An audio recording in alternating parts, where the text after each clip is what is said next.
Let's talk about the gut lining and let's talk about why chicken and rice is not a good balanced diet. And neither is kibble, ever. So today I'd like to address the mucous membrane that is lining your pet's gut from the inside. This is an insanely important part of your pet's digestive system because this mucus lining in the stomach keeps everything that is not supposed to be in the bloodstream inside the gut and then transports it out. The intestinal walls of our pets are basically the gatekeepers of their immunity and their health. The intestinal wall is of course also responsible for a good amount of the nutrient absorption. As we know, when our pets eat, they do not start digesting food in the mouth like we do. We have a digestive enzyme in our saliva, which our pets do not, which is why it's completely okay for them not to chew food properly, but just swallow it. They have a much more aggressive digestive process than we do. So once your pet gets food in their mouth, swallows it, and it gets into the stomach, that's when the digestive process starts. It'll be taken apart quite quickly and aggressively in an acidic environment and then dissolved into something we call chyme liquid. And through this liquid that travels through the body can absorb nutrients. So while this liquid is traveling through the body, through the intestinal lining, certain things get absorbed and diffuse into the bloodstream. There's chemical reactions. Then while the chyme travels on, there's other cell receptors that take some nutrients. Even in the colon still, there's water and nutrient absorption happening. So the digestive process doesn't start in the mouth, but it only ends just before the poop comes out. So the reason why we have to keep an eye on keeping a balance of cooling and warming proteins and keeping kibble and grains to an absolute minimum is because if this intestinal wall, if that is inflamed, which basically is what processed foods and grains do to our pets, as it's just sugar which will cause inflammation, what happens is the cells of the gut lining, they will not be as tightly shut as they're supposed to be.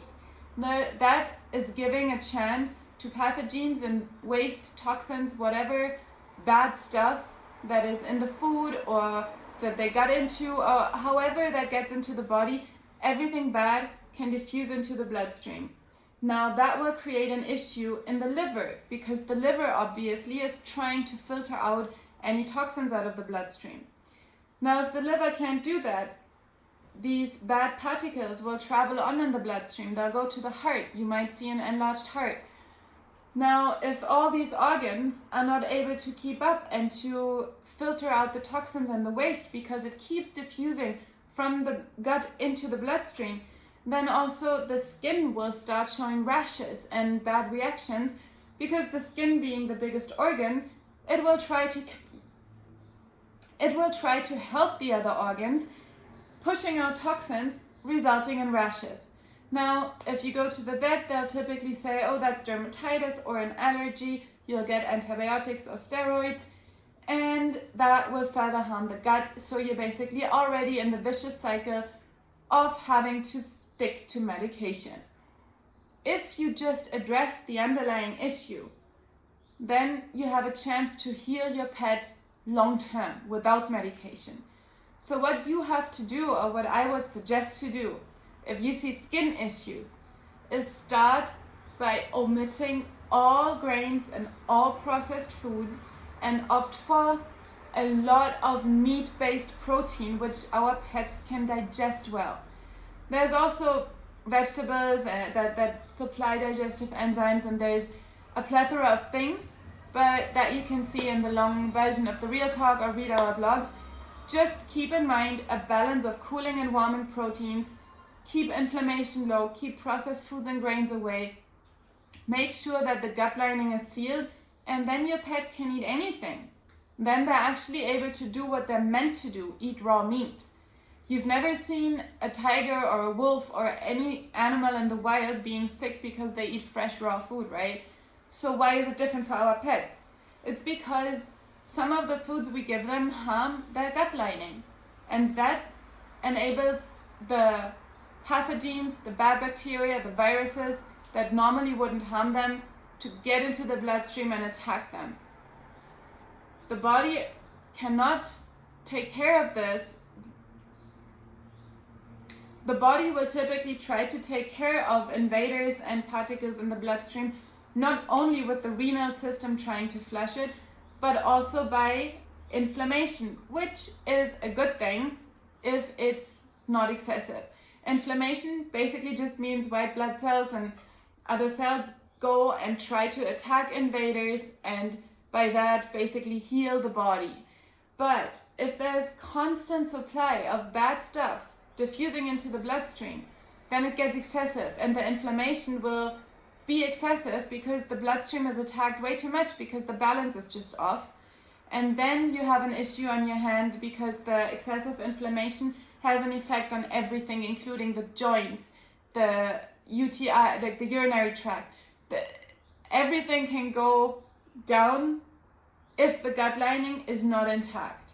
So whatever issue you see in your pet, try to feed a cooling protein-based diet with a lot of digestive and so if you see any issues in your pet, take a good look at your diet. Is there a balance of cooling and warming proteins? If it's only chicken breast and rice, that is not going to help. Chicken is an inflammatory protein. It's still good to feed. Omega-6 and 9 are nutrients that our pets need, but it needs to be balanced always. So adding some cooling protein like fish, omitting the rice, omitting the processed treats, all of these little measures can have a huge effect on your pet's health and gut lining. Feeding some bone broth, which contains collagen, is a great idea to help patch up the gut lining. Feeding stuff that feeds the microbiome, feeds the good bacteria inside your pet's gut. That will also help your pet's body heal itself. Don't go for synthetic nutrients. Don't go for supplements and tonics and syrups and whatnot. All these synthetic nutrients, they will also clog cell receptors because they are not fully bioavailable, they are not natural, and there's just no need. Instead of liver supplements, feed your pet some liver. Instead of multivitamin and mineral supplements, feed your pet some organ meat. It's very easy once you just take a close look and ask yourself, what does this do? Why am I feeding this? What is it doing to my pet's gut?